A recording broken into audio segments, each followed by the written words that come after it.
یہ ایک بہت بڑی امپورٹنٹ چیز ہے کہ کس طریقے سے خطے کے امن کو جو ہے وہ کمپرومائز کر کے اور جو امن کا راستہ ہے اس کے اوپر کمپرومائز کر لے اور اپنا جو معاشی مفاد ہے، جو جنگی معیشت ہے، اس کو فیول کرنے کی باتیں ہو رہی ہیں۔ اب جناب جب یہ 4 دن کے بعد یہ ہو گیا تو اب واٹ از نیکسٹ؟ بات یہ ہے کہ خواجہ آصف جو کہ وزیر دفاع ہیں، انہوں نے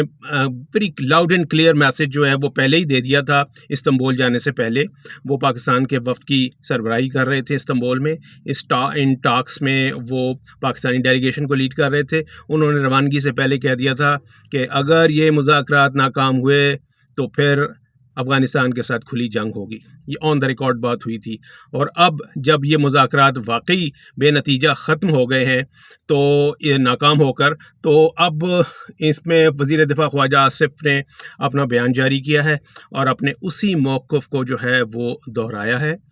وہ کہتے ہیں کہ طالبان کے زہریلے بیانات ان کی منتشر سوچ ظاہر کرتے ہیں۔ پاکستان نے امن کا موقع دیا مگر طالبان نے منفی رویہ اپنایا اور یہ موقع جو ہے وہ گنوا دیا۔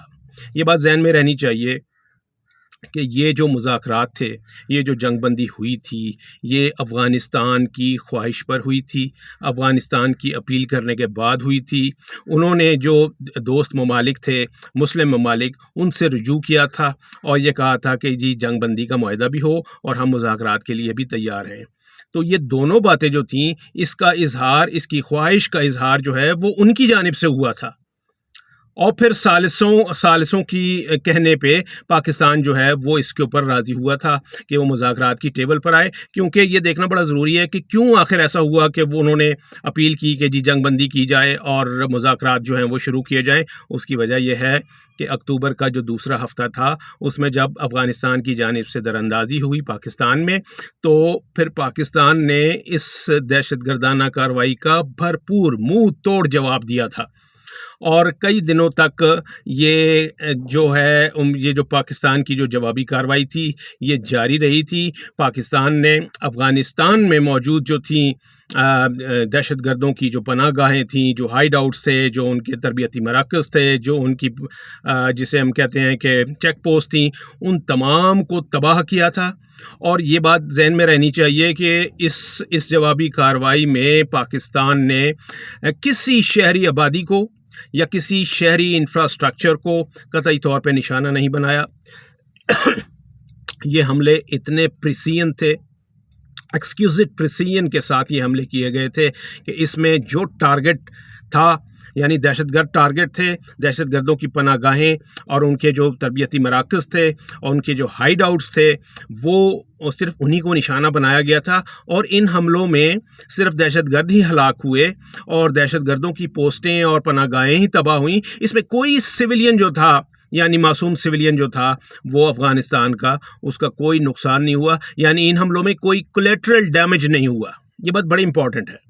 کیونکہ پاکستان کا شروع سے یہ موقف ہے کہ پاکستان جو ہے وہ افغانستان کے ساتھ برادرانہ تعلقات بڑھانے کا خواہاں ہے، اور وہ قطعی طور پر افغان عوام کے خلاف نہیں ہے، افغان عوام سے جنگ نہیں چاہتا، لیکن طالبان کی یہ جو ہٹ درمی ہے اور طالبان کی یہ جو منفی کارروائیاں ہیں، اس کی وجہ سے وہ اپنے عوام کو اور اپنے ملک کو جنگ کی طرف دھکیل رہے ہیں۔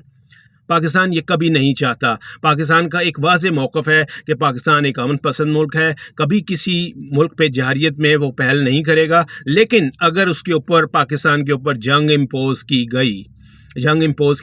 تو پھر اس میں اینٹ کا جواب جو ہے وہ پتھر سے دیا جائے گا۔ اور جیسا کہ ہم نے دیکھا بھی کہ ہماری پاک افواج نے جو 10 مئی کو جس طریقے سے ہندوستان کو منہ توڑ جواب دیا کہ وہ جو ہے ترلوں پر آ گئے، اور پھر ڈونلڈ ٹرمپ کی مداخلت کے بعد جو ہے وہ سیز فائر ہوا تھا، تو یہاں پر بھی